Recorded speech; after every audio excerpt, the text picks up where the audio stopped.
All righty, good evening, folks. We are prepared, getting ready here for our next installment of Mr. Swain Live on Demand anytime for your this time Enlightenment test. So that's what we are looking at for today. Now, when we talk about the Enlightenment, we of course have a lot of stuff to talk about. We talk about how the Enlightenment, there's a lot of names, a lot of people, a lot of achievements, a lot of that stuff to talk about. So what we're going to do today, as we always do, is we'll go ahead and start talking about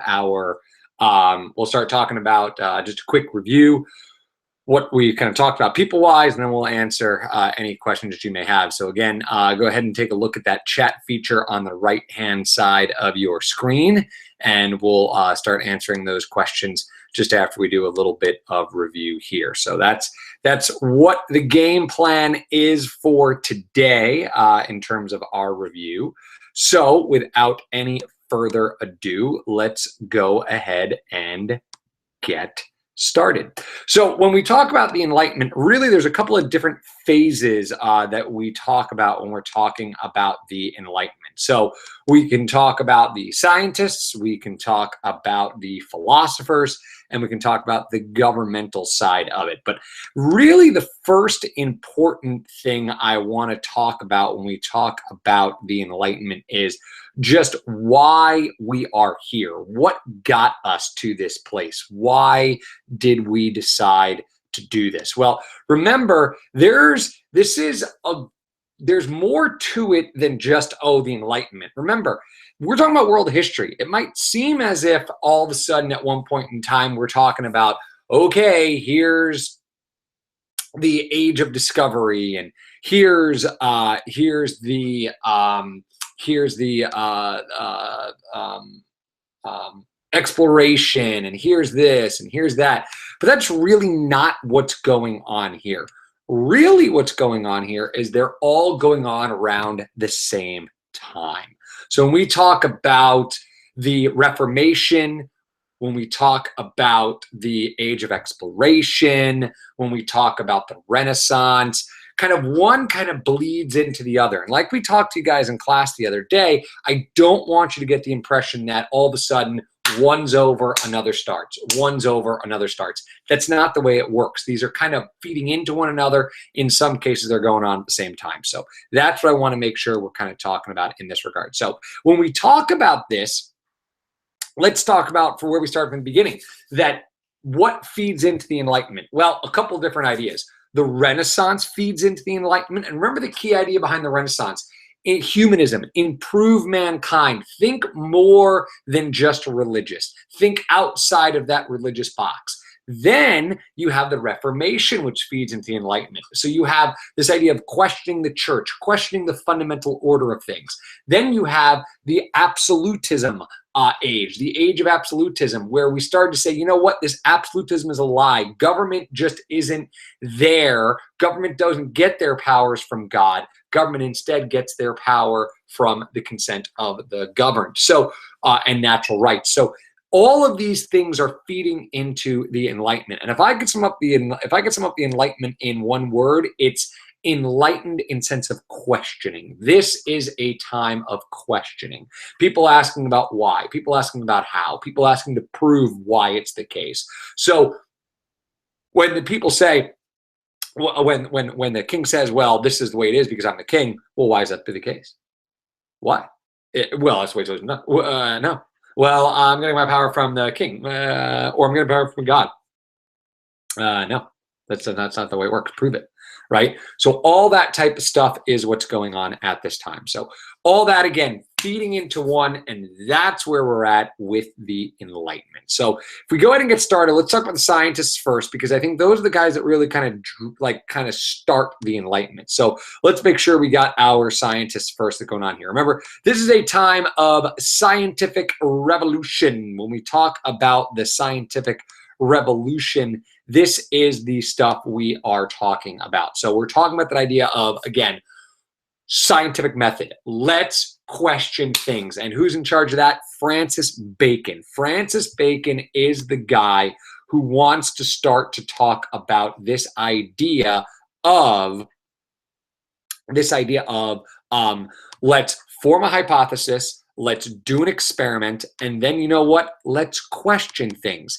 Let's question what's going on here. Let's question this stuff. Let's have a hypothesis. Let's experiment. Let's look at the data, and then let's find conclusions. And if what we thought is wrong by the data, well, then so be it. Francis Bacon, scientific method, hypothesis, procedure, data, conclusions. That's Francis Bacon, right?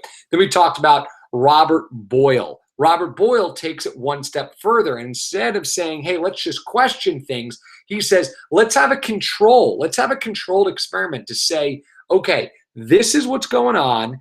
We're going to change these two things, but then make this one the same so we can really, truly see what is doing it. Boyle then came up with Boyle's law, the idea that gas is influenced by volume and pressure. And we did that. We saw that example with that guy with the balloon in class, that when you take that balloon and you kind of squeeze it, gas finds a way to go all sorts of other places. Later on, they're going to use that to do the steam engine. Stand by for that. We'll talk about that next time. Isaac Newton, of course, he discovered the laws of gravity. And we talked about this. You can thank him for calculus because he invented it when he kind of got bored. And then his famous book, of course, was called the Principia, in which he basically came up with the principles of mathematics. So Isaac Newton kind of discovered the laws of gravity. Don't make the mistake of saying that he invented the laws of gravity. That's just something physics does. He didn't invent it. He discovered the laws of gravity. In terms of medicine, we can really thank modern medicine to starting here. We talked about William Harvey, for example, who was the guy who discovered if there was circulation of blood, and he proved that it was the heart that pumped blood, not the liver. Remember how he went about doing that? He was digging up bodies in the graveyard to kind of see what proved what. And he, of course, did that and discovered that it was the heart that did it. Our astronomical side, and we talked about the fact that from ancient times, the belief from Ptolemy all the way up until this time period was that it was a geocentric theory. What do we mean by geocentric? Geo, Earth. Earth. Geocentric. It was the Earth that was the center of the universe. Sun, stars, planets all revolve around it. So here's this, and everybody else revolves around us. The Catholic Church likes that. They say, hey, that sounds good to us. Bible supports it. Bada bing, bada boom. We're on our mission. Then Copernicus, however, started doing some thinking. And he said, you know, it's not a geocentric Earth.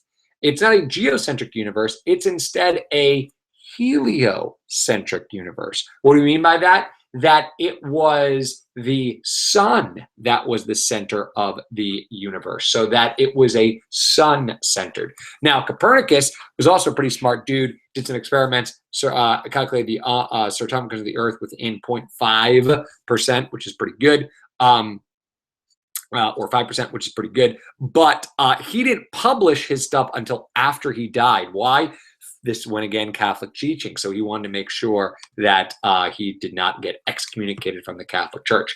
Kepler then takes it one step further and says, you know what? It's not just that the sun's the center. It's that planets have orbits. So instead of everything revolving around us, we are revolving around in this case, the sun. So he wrote the laws of planetary motion.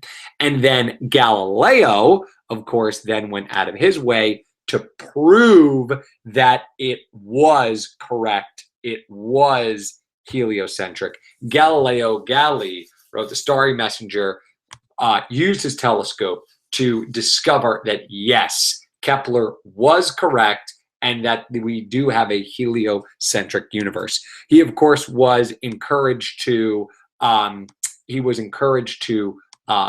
recant his findings because he was going to be excommunicated if he did not. He was going to be essentially killed if he would have done that. And he, of course, then decided, you know what? Yeah, okay. Now, In his heart of hearts, he never really recanted it, but he did it just to appease the church, but he proved it. So those are some of our scientists. So again, I like the way that kind of worked out. It went Bacon saying, hey, scientific method, this is the deal. Then it went to Boyle saying, let's do controlled experiments. Then Newton gets the gravity side, and then that gets us to our medicinal side with Harvey. Oh, we also forgot about Jenner. How could we forget about Jenner? Oh my goodness, we know Jenner. Jenner's the guy who noticed that milkmaids got cowpox but never got smallpox, and Jenner discovers the idea of vaccinations, right?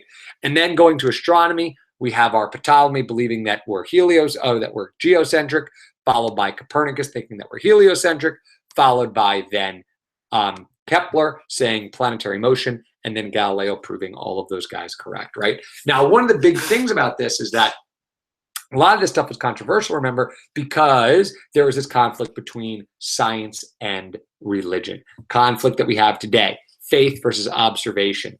Got to have faith, but you also have to look at observation stuff. So a lot of stuff going on there in that regard. So when we talk about our scientists, got a lot of stuff to remember with that, a lot of important things to look at that as well. So keep that stuff in mind. All right, let's move on next then to our philosophers. Our philosophers were next. And when we talk about our philosophers, there's a bunch of things that are going on with our philosophers. We have things like, for example, the economic side of things. We have the governmental side of things. We have literature. We have all sorts of stuff. Well, remember that during the Enlightenment is an age of reason. What do we mean by age of reason? People are trying to think about rational thought. They're trying to question things. Where do they meet? Well, they met in those salons that we talked about, the salons of Paris, the literary salons, like Starbucks, where everyone exchanges ideas, right? That's basically what they're talking about. So who might you have encountered in this? Well, we talked about Denis Diderot, right? Who was the encyclopedia guy, like Wikipedia today, Denis Diderot, right? He tried to come up with the idea of, let's try and discover everything there is to discover, and boom, put it in there. Daniel Defoe writes the first fiction novel, Robinson Crusoe, right? Up until that time, it's all about religion, or it's all about history or geography. Now we have our first fiction novel, Robinson Crusoe, about that stranded guy on an island, and we talked about how Castaway was reference to that. Then we talked about music, right? We have Johann Sebastian Bach starting off our Baroque period. If it's Baroque, then we can fix it, right?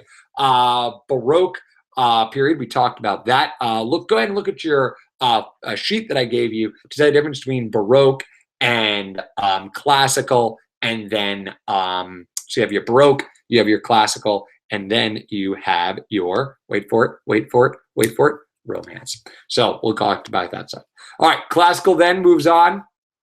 So from Baroque with Bach, we go to classical with Wolfgang Amadeus Mozart, of course, with our Marriage of Figaro, the child prodigy. We talked about that.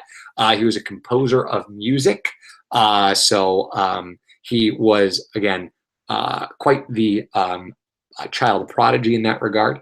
Then we have Ludwig van Beethoven, who kind of goes classical and romance period. And then he wrote the symphonies. And of course, we played that game in class that showed us the symphony. So we talked about that as well. Eugene Delacroix was the painter of Liberty Leading the People. We talked about that. Very famous painting. So we did that. Rene Descartes, remember the guy with the weird mustache, right? He's got kind of the mustache, and he's got kind of the little soul patch right over here, right? Rene Descartes, he promoted rational thought, and his belief was, I think, therefore I am. So instead of I think I can, I think I can, I think I can, it's I think, therefore I am. And that was his part. Adam Smith wrote The Wealth of Nations. He was our economic thinker, and he believed that government regulation is bad. Government regulation is bad for business, and the less regulation you had, the more free trade, the less government involvement, the better it would be for markets. Now, Laissez-faire has proven to be good in some cases, but not good in other cases. We, of course, are not true laissez-faire. We do have some regulations on drugs and other type of immoral behaviors, right? But they said you should go ahead and do that. So what would Adam Smith say about child labor laws? There shouldn't be child labor laws. If a child wants to work, they should be able to work. There should be no environmental laws. There should be no minimum wage laws, all that good type of stuff. All right. One of the big things we then talked about, of course, was the governmental side of it. And this is kind of an interesting perspective, right? Because we talked about, again, this kind of logical viewpoint. So if we think back to Hobbes, right? Hobbes was the guy who said humans are animals and they need absolute rulers to keep them in line. So what Hobbes would say is people are bad. Inherently, people are bad. They're animals. They need absolute rulers to keep them in mind. The more absolute rulers that are in there, the better everything will be. So we need absolute rulers to keep us in line. Locke comes around and he says the exact opposite. Locke says, no, no, no. People are inherently good. People are born with natural rights, and it's the government's job to protect those rights. And what are those natural rights? Life, liberty, and property. The government's job is to protect those rights. And if a government is not respecting those rights, then the government can be overthrown. And he wrote that in the 2 treatises of government, saying that the people have the right to overthrow government that doesn't respect their rights. You're not respecting those rights, you get overthrown. Bada bing, bada boom, plain and simple like that. Now, that's what John Locke has to say. Descartes is going to take that one step further. Sorry, not Descartes. What am I saying? Jean-Jacques Rousseau is going to take that one step further. And he's going to say, no, no, no. There is a social contract. And what Rousseau is going to say, Jean-Jacques Rousseau, is he's going to say is that there's a social contract between the government and the people. Here's the contract. Contract, 2 sides have to agree to something. What Jean-Jacques Rousseau says is people will promise to be loyal and government will promise to respect those rights. If we will be loyal, but you have to respect our rights. And Rousseau says, if you don't, as a government, protect those rights, then people don't have to be loyal. But if the government is protecting those rights, the people have to be loyal. And that was the social contract theory. Montesquieu then takes it one step further in the spirit of laws, and he says, hey, separation of powers. There's got to be checks and balances, that if you have absolute power, things are not going to work out well. So he says, let's have separation of powers. Voltaire takes it one step further and says, let's separate church and state as well. Let's also have freedom of speech, right? And we can see where all this stuff starts to come into being. Why do we care about all this stuff from Enlightenment America? Because we, my friends, you and I, would not be here today if our people did not, if our founding fathers were not influenced by the Enlightenment. Jefferson, Madison, Thomas Paine, those guys were all influenced by the Enlightenment.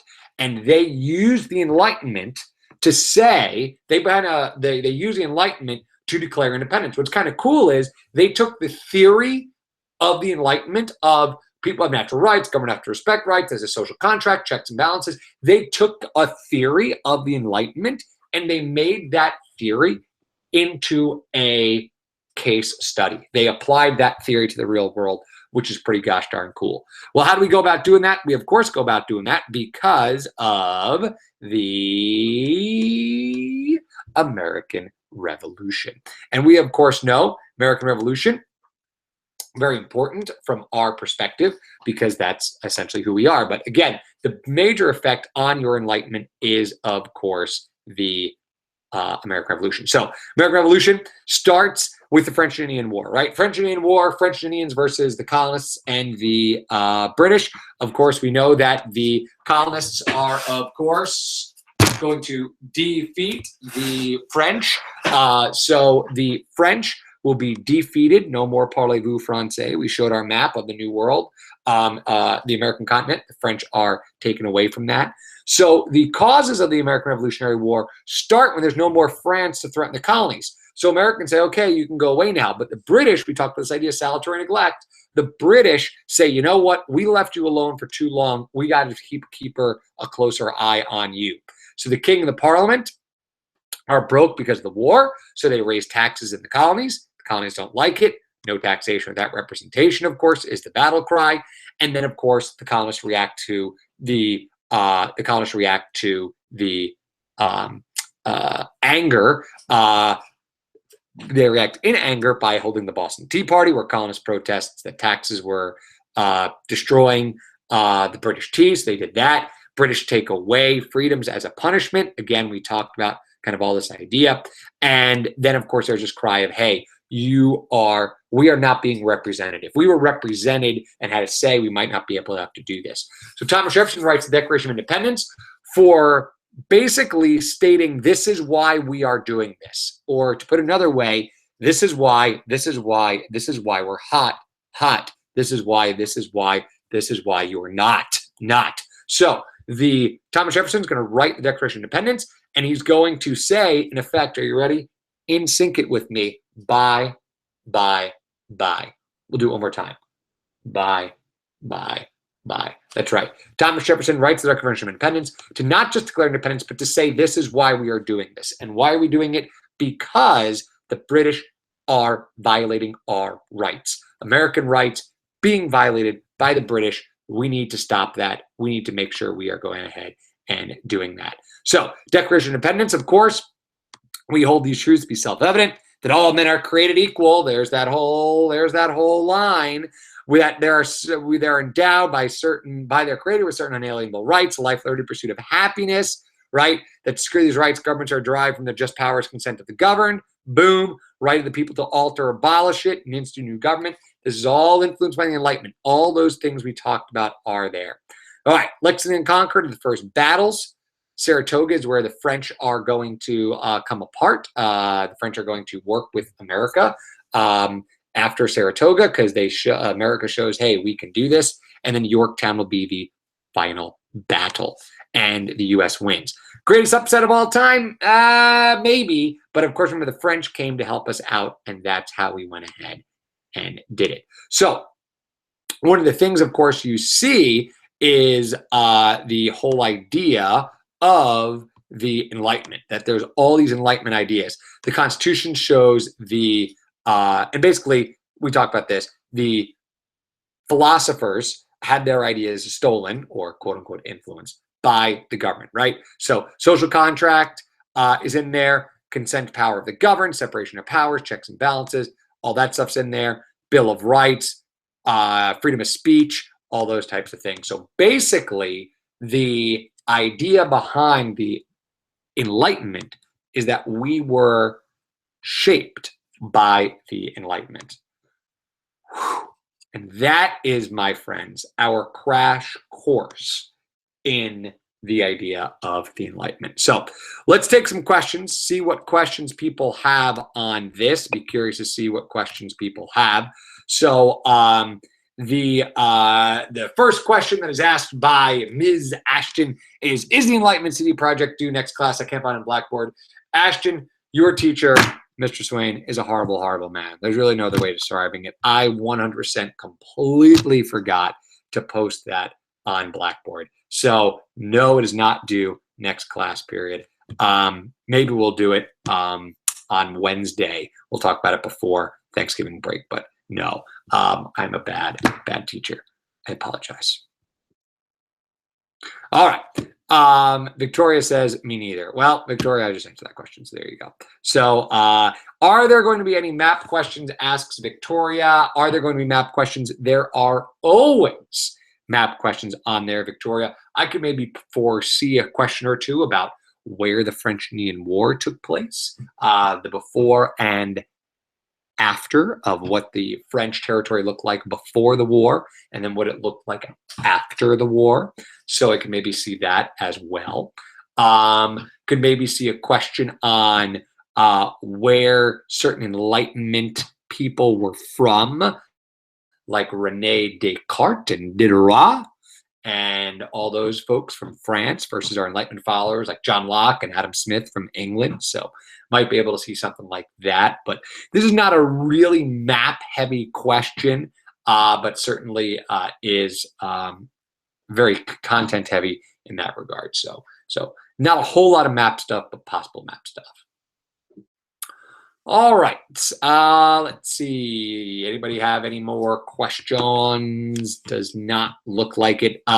Couple key points here. I just want to make sure that what we get when we're doing our review here. Key point number one, please go ahead and make sure that when you're talking about the Enlightenment that you're, again, those flashcards are, I think, going to be extremely helpful for you. Those are really good ones to kind of look at, those flashcards of who did what. Remember, it's very easy to confuse those things, very easy to confuse those ideas. So keep that in mind as well. I tried to think of kind of some neat tricks and some neat tips to remember them, but it's really, there's no good way of remembering who they are. It's just kind of looking at them and kind of seeing the influence they have. I think the easiest ones to remember are the governmental ones because of how close they are to us today. So I think that's one of the easy things to kind of see in that regards, but that's basically that. All right, anybody have any other questions on our Enlightenment? Again, I don't know if there's many questions to have per se, just because they're so open in that regard, but we'll see if there's any questions that other people have. Any other questions that you may have before we go ahead and get started here?